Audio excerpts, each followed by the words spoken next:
Hey, DJ Professor Dan here, your friendly if snarky pop music historian, giving you my thoughts about Nena's 1984 classic, 99 Luft/Red Balloons. Nuclear annihilation. Has any apocalyptic scenario been so terrifying and yet simultaneously so much fun? Has any apocalyptic scenario resulted in so many party songs? Clearly, the answer to both of those is no. And such a very specifically 80s trope it was too, possibly because the United States possessed a president who liked to make jokes about it. Nuclear-powered pop appeared almost as soon as the decade began. 1980 gave us R&D's Enola Gay, the catchiest song ever to be named after the plane that dropped the bomb that destroyed Hiroshima.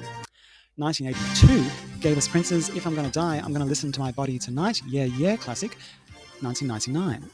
And then 1983/1984 arrived, and everyone was jumping on the bomb-wagon, including the guitarist from Nena. Nena is both the name of the singer, although her real name is Gabriele, and the name of the band. He was watching a Rolling Stones concert in West Berlin when a whole bunch of balloons were let off, soaring into the sky. They floated across the Berlin Wall into East Berlin, where Nena's guitarist, his name is Carlo, felt nervous. Fortunately, those balloons did not set off a series of events, ultimately leading to world destruction. But Nena's guitarist imagined such a series of possible events, and he imagined them with a surprising level of detail. It's not merely that the balloons are misidentified as military aircraft and shot down, instantly leading to a Dr. Strangelove scenario.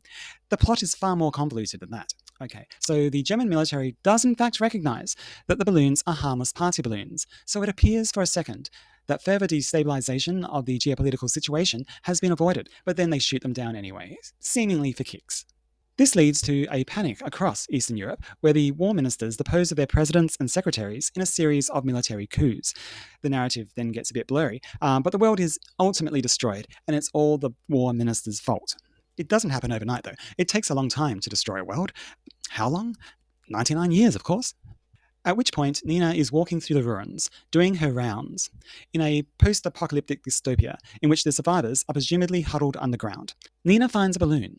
Is it one of those very balloons from the beginning of the song? How has it managed to survive through 99 years of geopolitical turmoil? She thinks of you. She lets it go. Flee. Given both the plot and its geopolitical context, it's only appropriate that 99 Luft balloons also split the world into two opposing camps, initiating a standoff which has persisted for about as long as the Cold War itself.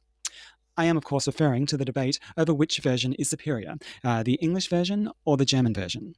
For although both versions cover broadly the same ground, and most critically both mention Captain Kirk, they are also, in many ways, very different songs.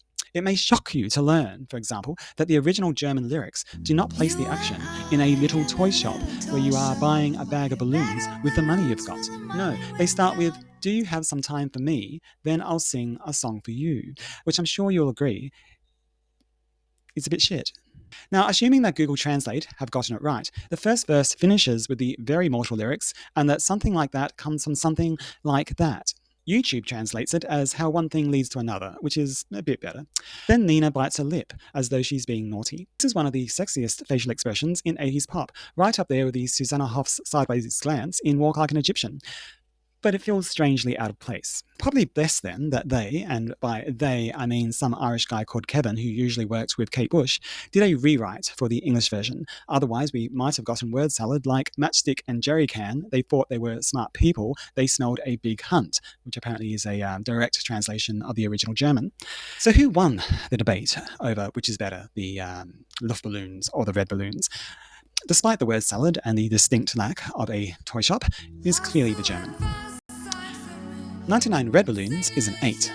99 Luft balloons is a 10.